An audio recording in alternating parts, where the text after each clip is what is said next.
Olá, somos da CarbonFi, o podcast da Carbon Business School, a escola de negócios do mercado de crédito de carbono e finanças regenerativas. Sejam muito bem-vindos.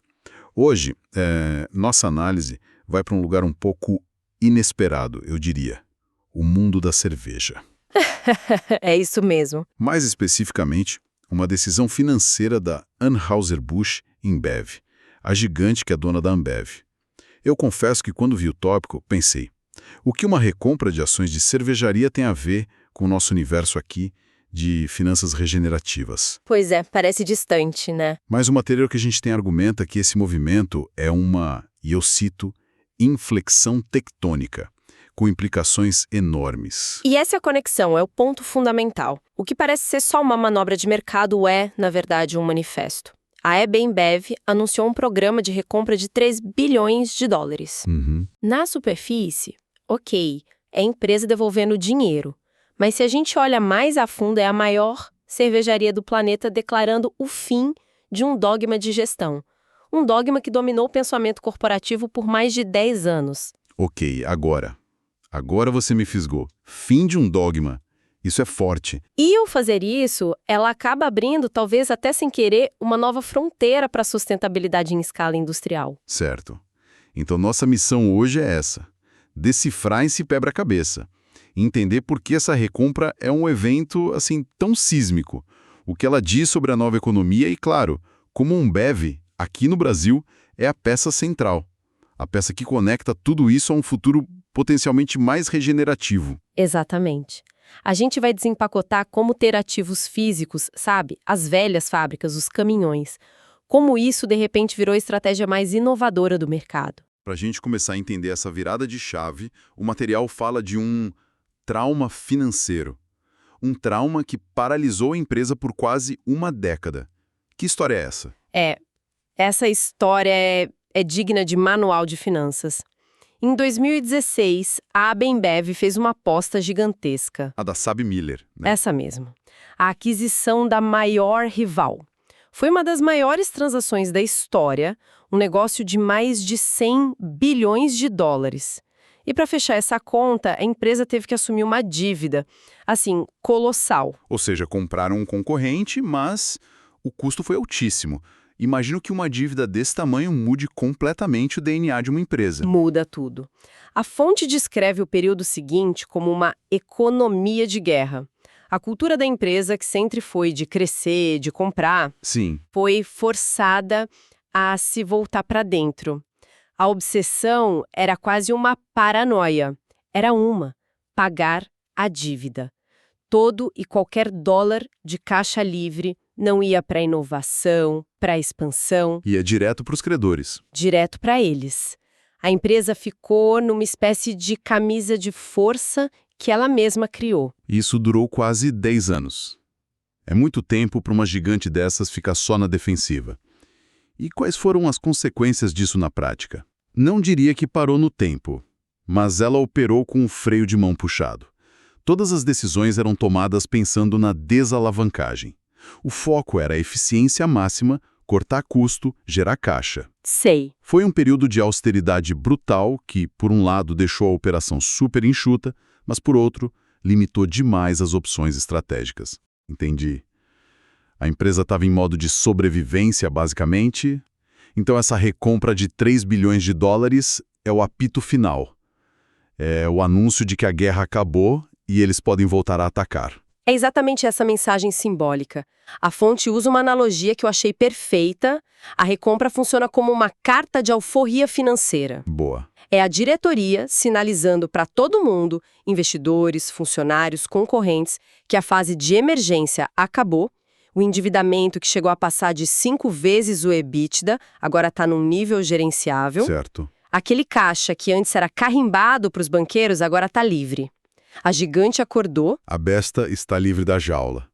E aqui a história fica muito interessante. Porque a primeira coisa que eles fazem com essa liberdade não é o que todo mundo em Wall Street esperava. A cartilha da última década dizia outra coisa, né? Completamente. O consenso do mercado, a pressão dos analistas, era para que a EB InBev seguisse o grande dogma da gestão moderna, o modelo Asset Light. de ativos leves. Exato.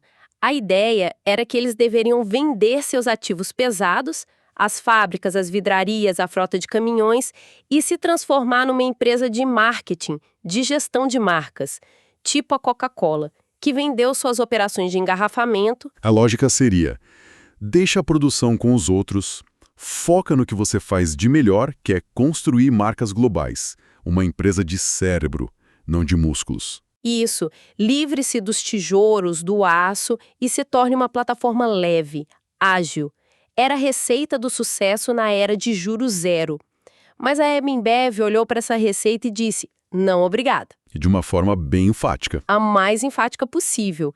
Em vez de vender fábricas para levantar dinheiro, eles pegaram o dinheiro que tinham e usaram para comprar as próprias ações. É uma declaração de princípios muito, muito forte. Eles estão dizendo que os ativos que o mercado vê como um peso são, na verdade, seu maior trunfo. É a afirmação mais poderosa que poderiam fazer. Estão dizendo ao mundo: nossa força não está só na marca Corona ou Budweiser. Nossa força está na máquina industrial e logística que controla tudo, desde a semente de cevada até o app de entrega. Eles não veem os ativos como um lastro, mas como a própria armadura. Exatamente. Mas por que essa tese do asset light está sendo questionada agora? O que mudou no mundo para que ter uma frota de caminhões voltasse a ser sexy? Porque o mundo que tornou o asset light genial, ele simplesmente não existe mais. Aquele modelo funcionava num cenário de juros baixíssimos e com cadeias de suprimentos globais que era um relógio suíço. Você confiava que seu fornecedor na China ia entregar no dia certo, no preço certo. Terceirizar é inteligente. Um mundo que, depois de pandemia, lockdowns, guerra na Ucrânia, parece uma memória distante, uma utopia. Precisamente. No cenário atual e para o futuro próximo, o que a gente tem é volatilidade, inflação, logística frágil, e nesse novo paradigma, a fonte é categórica e a frase é ótima: quem não tem ativo, não tem produto. Faz todo sentido. Quem não tem ativo, não tem produto. O controle físico da sua cadeia de valor deixou de ser uma questão de eficiência para virar uma questão de sobrevivência, de resiliência. É um eco do que a gente viu na indústria de carros, né? Quem controlava a produção de chip ou de bateria saiu na frente. A Embev está aplicando a mesma lógica. Exatamente. Ser dono da própria fábrica de garrafas de vidro deixou de ser um passivo de baixa rentabilidade para se tornar um seguro contra a disrupção. Se tem uma crise de energia na Europa que paralisa a produção de vidro, a Embev está mais protegida. Ela não fica refém. E isso nos leva à tal da guerra das margens. A ideia é que quando os custos sobem para todo mundo, quem tem mais controle sobre eles consegue proteger melhor a lucratividade. É a essência da estratégia. Quando o custo da cevada dispara, ter suas próprias maltearias ajuda a amortecer o golpe. Concorrentes menores, que dependem 100% de terceiros, são esmagados. Eles precisam repassar todo o aumento para o preço final. Ou sacrificar a própria margem. A Embev, com essa estrutura, consegue absorver os choques e ganhar mercado justamente na crise. Ok, a lógica operacional é poderosa. Mas e a mensagem para Wall Street? Como essa recompra de 3 bilhões é lida por lá? Se a gente conectar os pontos, a diretoria está mandando uma mensagem bem direta e até provocadora. Eles estão dizendo: senhores analistas, vocês olham nosso balanço e veem uma relíquia industrial, de crescimento lento, e por isso precificam nossas ações com desconto. Certo. Mas nós estamos aqui no chão de fábrica, nos vemos de outra forma. Uma máquina de caixa verticalizada, hipereficiente e, o mais importante, profundamente digitalizada. Se vocês não veem esse valor, ótimo. Nós mesmos vamos usar nosso caixa para comprar nossas ações de volta com esse desconto que vocês estão nos dando. É uma arbitragem entre a percepção do mercado e a realidade da empresa. O mercado vê uma indústria do século XX e a gestão vê uma fortaleza tecnológica do século XXI disfarçada de cervejaria. Perfeitamente colocado. É o maior voto de confiança possível na própria estratégia. E aqui, finalmente, a gente chega no Brasil. Porque essa tese de ser uma fortaleza tecnológica só se sustenta por causa do que foi criado aqui pela Ambev, certo? O Brasil parece ser o coração de tudo isso. Fundamental é pouco. A Ambev não é só a galinha dos ovos de ouro que manda dividendos para a matriz. Ela é o laboratório de inovação do grupo. Toda essa confiança da Ambev em seus ativos pesados só existe porque eles conseguiram acoplar a essa estrutura uma camada de inteligência digital. E essa camada nasceu e foi aperfeiçoada aqui. Estamos falando do BIS e do Zé Delivery. O BIS para o dono do bar, o Zé para o consumidor. Exatamente. E aqui a gente volta para o tema do nosso podcast. A Ambev provou que é possível ser uma indústria pesada e uma empresa de tecnologia ao mesmo tempo. A tecnologia não veio para substituir os ativos, mas para torná-los exponencialmente mais eficientes. Mais inteligentes. Mais inteligentes. O BIS não é só um e-commerce para o bar. É um cérebro digital que otimiza a rota dos caminhões próprios da Ambev, que gerencia o estoque nos centros de distribuição próprios. Ou seja, o caminhão continua lá, o centro de distribuição continua lá, mas agora eles operam com uma eficiência baseada em dados que seria impossível há 10 anos.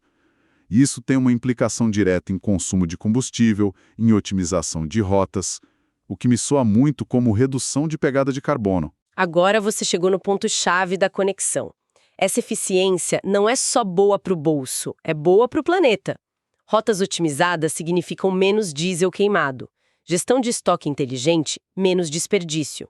E essa aposta em ser dono da própria cadeia abre uma porta gigantesca para as finanças regenerativas. Como assim? Explica melhor essa conexão. Pensa bem, uma empresa asset light, que compra a cevada de centenas de fornecedores no mercado, tem pouquíssimo controle para garantir que aquela cevada foi produzida de forma sustentável. Certo. Ao fortalecer o controle sobre sua cadeia até a fazenda, ganha um poder imenso. Ela pode financiar a transição dos seus agricultores parceiros para práticas de agricultura regenerativa, práticas que capturam carbono no solo, que melhoram a saúde da bacia hidrográfica. E ela pode fazer isso porque tem a escala e a relação de longo prazo com esses produtores, coisa que uma empresa que só vende marca não teria. Exato. Ela pode usar a sua força financeira para viabilizar essa transição. Isso é finança regenerativa na prática, mesmo que o mercado chame só de garantia de suprimento. Para o acionista da Ambev aqui, essa decisão da matriz é uma reafirmação poderosa. Entendi. A mensagem é: o modelo brasileiro que parecia antigo é, na verdade, o modelo do futuro. Não veremos a Ambev vendendo seus centros de distribuição. Pelo contrário, a tendência é investir ainda mais neles. Uau! Então, para resumir, o que começou com uma simples notícia de recompra de ações é, na verdade, um épico corporativo. É o fim da era da vergonha de ser indústria. A maior cervejaria do mundo parou de tentar se fantasiar de startup do Vale do Silício. Ela abraçou a sua verdadeira natureza, um colosso industrial, gerador de caixa e, o mais importante, cada vez mais dono do seu próprio destino. E ao fazer isso, ela mostra que na guerra das margens, que define a economia hoje, o ativo físico, o caminhão, a fábrica, deixou de ser um peso para se tornar a armadura. Uma armadura? Uma armadura que protege não só o lucro, mas também oferece a melhor plataforma para construir um negócio resiliente e, de fato, regenerativo.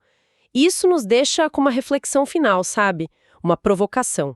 Se uma das maiores empresas de bens de consumo do mundo está redescobrindo o valor estratégico na integração vertical, não só por lucro, mas por resiliência e potencial sustentável, quais outras indústrias, que hoje são obcecadas pelo modelo asset light, podem ser forçadas a reconsiderar suas estratégias mais fundamentais nessa nova era de volatilidade e de urgência climática? Uma excelente pergunta para refletirmos. E para mais conteúdo sobre o mercado de crédito de carbono e finanças regenerativas, siga a CarbonFi para se manter sempre atualizado.